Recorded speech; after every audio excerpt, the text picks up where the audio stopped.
मित्रांनो, 28 जानेवारीला स्वर्गीय अजित पवार यांचा विमान अपघातामध्ये दुर्दैवी मृत्यू झाला. संपूर्ण राज्यासहित देशही हळहळला. कोणत्याही राजकीय नेत्याचा जो काही वाटचालीचा खूप मोठा प्रवास असतो, याच्यातला सगळ्यात महत्त्वाचा घटक असतो तो त्या नेत्याचा पीए म्हणजे पर्सनल असिस्टंट, स्वीय सहाय्यक. आणि याच भूमिकेमध्ये जी व्यक्ती असते ती कमालीची चर्चेत असते.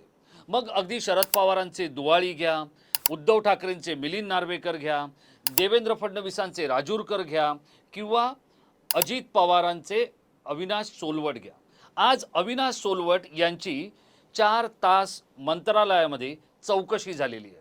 कोण होते अविनाश सोलवट आणि अविनाश सोलवट यांच्या चौकशीतून काय काय नेमकं समोर येऊ शकतं, त्यांची चौकशी का झाली आणि त्याहीपेक्षा सगळ्यात महत्त्वाचं म्हणजे खरंच अजित पवार यांचा काळही आला होता आणि वेळही आली होती का, की अजित पवार यांच्या विमानात खासदार बजरंग सोनावणे जशी भीती व्यक्त करतात तसा बॉम्ब ठेवला होता का? काय आहे हे सगळं प्रकरण? बजरंग सोनावणे अचानक का बोलायला लागलेत आणि अविनाश सोलवट हे रसायन काय आहे, मी आपल्याला संक्षिप्त स्वरूपात समजावून सांगण्याचा प्रयत्न करणार आहे. नमस्कार मित्रो, मी राजेश कोचरेकर आणि आपण पाहताय आपलं आवडतं न्यूज पोर्टल टाइम महाराष्ट्र. मित्र हो, अजित पवार यांच्या विमानाला जो अपघात झाला त्या अपघाताबद्दल, नेमका तो अपघात नैसर्गिक होता, तो अपघात घातपात होता, तो एक तांत्रिक अपघात होता की ते दुर्दैवाचे दशावतार होते, यातलं काहीच आता कळेनासं झालेलं आहे. आणि त्यामुळे यावर आता 9 तारखेला रोहित पवार हे पत्रकार परिषद घेणार आहेत. पण दरम्यानच्या काळात आज मंत्रालयामध्ये अजित पवार यांचे पीए अविनाश सोलवट यांची सीआयडीने 4 तास चौकशी केली. खरं तर चौकशी हा शब्द तिथे वापरण्यापेक्षा त्यांच्याकडून या सगळ्याची माहिती घेतली गेली असं जर आपण त्याचं वर्णन केलं तर ते अधिक योग्य होईल असं मला वाटतं. याचं कारण काय? तर याचं कारण हे आहे, अनिल ढिकले आणि अविनाश सोलवट हे दोघं जण अजित पवार यांचे पीए होते. आता यापैकीचे अविनाश सोलवट जे आहेत, हा माणूस प्रचंड क्षमतावान, कार्यकुशल, झपाटलेला, अजित पवार यांचा अत्यंत निष्ठावंत आणि सतत काहीतरी करायचंय, समाजाला द्यायचंय असं समजणारी व्यक्ती म्हणजे अविनाश सोलवट. अविनाश सोलवट यांना मी काही फार भेटलोय किंवा त्यांचा माझ्याशी फार परिचय असा नाही, पण अविनाश सोलवट आणि माझी भेट एका व्यक्तीने करून दिली होती आणि ते होते ज्येष्ठ नेत्रशल्य चिकित्सक तात्याराव लहाने. त्यांच्या एका दालनामध्ये अविनाश सोलवट आणि माझी भेट तात्याराव लहानेंनी करून दिली होती. ती अवघ्या काही मिनिटांची होती, पण त्या अवघ्या काही मिनिटांमध्ये अविनाश सोलवट हे प्रकरण काय आहे हे कळून येईल इतकी ती भेट लक्षणीय होती. अविनाश सोलवट यांच्याकडे अजित पवार यांचा सगळा कारभार असायचा. म्हणजे दौऱ्याचं प्लॅनिंग, बैठकांना कोणते अधिकारी येणार, कोणती माणसं भेटणार, शिष्टमंडळं कोणती येणार, कोणत्या गोष्टी अजितदादा दिवसभरात नियोजित करणार, त्यातून समोर काय येणार आहे, त्याचं मुख्यमंत्र्यांकडे जाऊन काय स्पष्टीकरण द्यायचं आहे किंवा काय प्रेझेंटेशन द्यायचं, या सगळ्या गोष्टी अविनाश सोलवट यांच्या नजरेखालून गेल्याशिवाय पूर्णत्वाला जात नव्हत्या. आता मी एक छोटीशी गोष्ट सांगतो या अविनाश सोलवट यांच्या बाबतची. एखादा महत्त्वाच्या कामासाठी जर एखादी व्यक्ती अजित पवारांना भेटली, त्या व्यक्तीचं समाधान झालं, त्या पत्राची प्रक्रिया सुरू झाली, तर अविनाश सोलवट यांच्या गाडीत एक प्रिंटर होता. या प्रिंटरवरती सरळ प्रिंटआउट घेऊन पत्र काढून तिथेच अजित पवार यांची सही घेतली जायची आणि त्या व्यक्तीला हे सांगितलं जायचं की आता तुझ्या पत्राचा प्रवास सुरू झालेला आहे, तू आता पुन्हा येऊन थेट काम झालं हे सांगायला ये किंवा अंतिम टप्प्यावर काम झालं नाही हे सांगायला ये. तुझं काम होणार एवढी खात्री आणि एवढी व्यवस्था केलेली आहे. आता अशा व्यक्तीची आज 4 तास चौकशी करण्यात आली. या चौकशीमध्ये अजित पवार हे ज्या दिवशी या विमान अपघातामध्ये दगावले तो दिवस होता 28 जानेवारी, दिवस होता बुधवार. त्याच्या आदल्या दिवशी कॅबिनेटची बैठक झाली होती. मित्र हो, जे मी म्हणतोय ना की वेळ आली होती आणि काळही आला होता किंवा काळ आला होता आणि वेळही आली होती, याचं कारण सांगतो. अजित पवारांनी कॅबिनेटची बैठक झाल्यानंतर त्या संध्याकाळी त्यांच्याकडे फार काही कामं नव्हती. 2 फायलींवर सह्या करणं होतं, त्या फायली बघणं होतं आणि त्यानंतरचा वेळ हा पूर्णपणे रिकामी होता. त्यांचे जे चालक आहेत, मनवे मामा त्यांना म्हणतात, राष्ट्रवादीत सगळे लोक त्यांना मनवे मामा ह्या नावाने ओळखतात. या मनवे मामांनी दादांना असं सांगितलं होतं की आपण रात्री 8-8:30ला निघूया, 1-1:30 वाजेपर्यंत आपण बारामतीला पोहोचून जाऊ. पण अजित पवारांनी त्याला नकार दिला. हा नकार त्यांनी का दिला? हा नकार देण्यासाठी कोणती तरी व्यक्ती अजित पवारांच्या भेटीला येणार होती का? त्या व्यक्तीबद्दल अविनाश सोलवड यांना माहिती होतं का? CIDने याबाबतची चौकशी केली आहे का? किंवा आणखी काही चौकशी केली आहे? हे आता आपल्याला कळलेलं नाही आहे. पण माझा प्रश्न एवढाच आहे की प्रत्येक मिनिटाचा अत्यंत उत्तम विनियोग करणाऱ्या व्यक्तीने कॅबिनेटची बैठक संपल्यापासून रात्रीपर्यंतचा वेळ आणि अगदी दुसऱ्या दिवशीची पहाट का वाया घालवली? त्यामागे कोण होतं? या प्रश्नांची उत्तरं मिळणं गरजेचं आहे. आता ज्या दिवशी हा अपघात झाला त्यानंतर लगोलग मुख्यमंत्र्यांनी CIDची चौकशी लावलेली आहे. त्यानुसार CIDचे अधिकारी आज मंत्रालयातल्या दालनामध्ये अविनाश सोलवड यांना भेटले आणि त्यांनी बारामतीला जाण्याच्या संदर्भातल्या दौऱ्याचं नियोजन, तिथल्या बैठका, त्या बैठकांना कोण संदर्भ व्यक्ती होत्या, या सगळ्याची माहिती घेतलेली आहे. आता ही सगळी माहिती घेत असताना या संदर्भातला जो अहवाल केला जाणार आहे याचे 3 टप्पे असणार आहेत. त्यातल्या पहिल्या टप्प्यामध्ये जे काही सगळं असणार आहे ते आहे तांत्रिक आहे.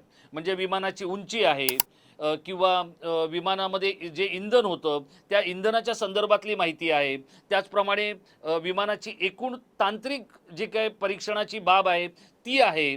त्या विमान किती उंचीवरून उड्डाण करत होतं, त्यामध्ये व्यक्ती ज्या होत्या त्या व्यक्तींबद्दलच्या सगळ्या गोष्टी, हे सगळं या पहिल्या टप्प्यामध्ये आहे. दुसऱ्या टप्प्यामध्ये जे सगळे तिथे पडलेले आणि विखुरलेले अवशेष आहेत ते अवशेष मुंबईमध्ये आणण्यात आलेले आहेत फॉरेन्सिक लॅबमध्ये, त्याची तपासणी होणार आहे आणि तो एक अहवाल बनणार आहे. आणि तिसरा टप्पा जो आहे तो या दोन्ही टप्प्यांमधला अभ्यास करून तिसऱ्या टप्प्यामध्ये याचं एक निष्कर्ष किंवा अनुमान काढलं जाणार आहे. पण अविनाश सोलवड यांच्याकडून जी काय बघा, ज्या वेळेला स्वर्गीय प्रमोद महाजन यांचं निधन झालं त्याच वेळेला विवेक मोहित्रा हे सुद्धा त्यांचे PA या जगात राहिले नव्हते. कोणताही नेता, मग तुम्ही उद्धव ठाकरेंच्या बद्दलचा ज्या वेळेला आपण विचार करतो तर आपल्यासमोर मिलिंद नार्वेकर येतात. शरद पवारांचा विचार करतो त्यावेळेला दुवाळी येतात किंवा सुनील रानडे येतात. जर आपण कोणत्याही मोठ्या नेत्याचा ज्या वेळेला आपण विचार करतो त्यावेळेला त्याचा PA हाच त्याच्या जगण्याचा एक प्रमुख घटक असतो. कारण जितक्या वेळेला त्याची पत्नी किंवा त्याची मुलं ही जे त्या नेत्याबरोबर जितका वेळ नसतात त्याच्या कैक पटीनं हे PA या नेत्यांबरोबर असतात. मग अशाच व्यवस्थेमधले अविनाश सोलवड की जे स्वतः प्रचंड बुद्धिमान आणि प्रचंड निष्ठावान होते, ते आता चौकशीच्या फेऱ्यात अडकलेत म्हणण्यापेक्षा त्यांच्याकडून ही जी माहिती येणार आहे या माहितीतून खरंच सगळं येणार आहे का? याचं कारण मला आपल्या समोर मांडताना हे कारण खरंच समोर येणं गरजेचं आहे. पण ते येऊ शकेल का? का तोपर्यंत अनेक नेते आपापल्या परीनं आपलं ज्ञान आणि अज्ञान पाजळत बसणार आहेत? आता बीडचे खासदार बजरंग सोनावणे हे काय म्हणतायत ते तुम्ही बघा, म्हणजे तुम्हाला कळेल मी काय सांगतोय ते. ह्या सर्व घटनाक्रम जर विचार केला तर तिथं कोण म्हणतं की स्फोट झाला. तुम्ही जरी 9 ते 8:46चं जे फुटेज दिसतंय, जे मी बघितलं, त्या फुटेजमध्ये काय दिसतंय बघा तुम्ही. काय दिसते? फ्लाईट टच होऊन क्रॅश नाही झालं, नाही. त्याच्यात मला जेवढं कळतंय, ठीक आहे, तुम्हाला क्रॉस झालं, टिल्ड झालं, ठीक आहे, पण जमिनीला टच व्हायच्या अगोदरच ब्लास्ट झालंय. कारण ब्लास्टमध्ये सुद्धा इंजिनचा जो फ्रंट पार्ट आहे तिथले लोक उडलेत बाहेर अगोदर, त्याच्यानंतर जमिनीवर टच होऊन स्फोट झाला, त्याच्यानंतर दुसरा स्फोट दिसतोय. म्हणजे मग ही घटना काय असू शकते? त्याच्यावर संशय नाही का? का त्याच्यात बॉम्ब होता? का इंजिन असं ब्लास्ट झालं? खाली न टच होता? म्हणजे मी काय टेक्निकली माणूस नाही एवढा, पण मला जे स्वप्न पडलत नाही ती, मला जे दिसतंय तुमचा जी प्रथमदर्शी जे दिसतंय डोळ्याला ते बघतो. आता त्याचा ती बॉक्स सापडला आहे, त्याच्यावर काय होईल, मध्ये काय चर्चा झाली, काय बोलले पायलट, काय बोलले, म्हणजे कोण दोन्ही पायलट काय बोलले, सगळे ते हे तर जीव तर गेला. आता आपण पाहिलं बजरंग सोनावणे काय म्हणतायत, विमानामध्ये बॉम्ब ठेवला होता का याच्याबद्दल सुद्धा चौकशी करण्याची गरज आहे. मित्रहो, ज्या दिवशी हा अपघात झाला त्या दिवशी पश्चिम बंगालच्या मुख्यमंत्री ममता बॅनर्जी यांनी हा अपघात नव्हे घातपात आहे असं म्हटलं आणि त्यानंतर राज्यातल्या जनतेने सुद्धा या संदर्भात आपल्या भुवया उंचावलेल्या आहेत. कारण अजितदादा पवार यांच्यासारखा इतका धडाकेबाज नेता आणि त्याच्या बाबतीत इतकी घडलेली जी काही दुर्दैवी घटना आहे, ही घटना म्हणजे अनाकलनीय आहे. याचं कारण जे माझ्या लक्षात येते ते किंवा जे मला इतर काही लोकांबरोबर बोलल्यानंतर जाणवतंय ते, कॅबिनेटची बैठक झाल्यानंतर फक्त 2 फायलींवर सह्या करण्यासाठी अजित पवार मुंबईत थांबले. रात्री त्यांना मनवे मामांनी सांगितलं की आपण बारामतीला निघूया आणि तरी ते निघाले नाहीत. नेमकं काय आहे? अजितदादा पवार यांचा काळ आला होता आणि वेळही आली होती का की दोन्ही एकत्र आला आणि त्यातून अजित पवार आपल्यातून निघून गेलेत? या सगळ्या प्रश्नांची उत्तरं या CIDच्या चौकशीतून बाहेर येऊ शकतात का? आजपर्यंत राजकीय बड्या नेत्यांच्या झालेल्या अपघातातून कोणतीही ठोस माहिती पुढे आलेली नाही. हा आजपर्यंतचा इतिहास आहे. पण ही जी विमान कंपनी होती ही 1 नंबरची बदनाम विमान कंपनी होती आणि या बदनाम विमान कंपनीच्या विमानातून प्रवास करताना अजित पवार यांचा दुर्दैवी मृत्यू झालेला आहे. हे सगळं या चौकशीत असणार आहे का? विमान कंपनीचा मालक सांगतोय की विमान निर्दोष होतं म्हणून त्याला आपण निर्दोष म्हणायचं आहे का? यासाठी न्यायालयीन समिती किंवा न्यायालयीन चौकशी होण्याची गरज आहे का? एखाद्या किंवा 2 न्यायमूर्तींच्या अध्यक्षतेखाली हे सगळं महाराष्ट्रासमोर आणि देशासमोर येण्याची गरज आहे असं आपल्याला वाटतं का? की अजित पवार यांच्या या दुर्दैवी विमान घटनेची नोंदही याच्या आधीच्या झालेल्या विमान अपघातामध्ये होऊन ही सगळी फाईल बंद केली जाणार आहे का? आपल्याला काय वाटतंय? आपण आम्हाला या व्हिडिओच्या खाली असलेल्या इनबॉक्समध्ये जरूर कळवा. आणि अविनाश सोलवट हे आता CIDला दिलेल्या चौकशीनंतर त्यांच्या पाठोपाठ दुसऱ्या कोणत्या अधिकाऱ्याला किंवा दुसऱ्या कोणत्या व्यक्तीला यासाठी बोलवलं जाणार आहे? CID जी काही चौकशी करणार आहे त्याचं नियंत्रण हे राज्य सरकारकडे असणार आहे.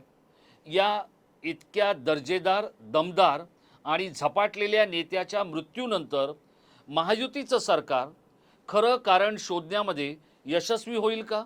शिंदे आणि फडणवीसांची जी काही गुणवत्ता, विश्वासार्हता आणि लोकाभिमुखता या अपघाताच्या निष्पक्ष आणि थेट बिनधास्त चौकशीवर निर्भर आहे असं आपल्याला वाटतं का?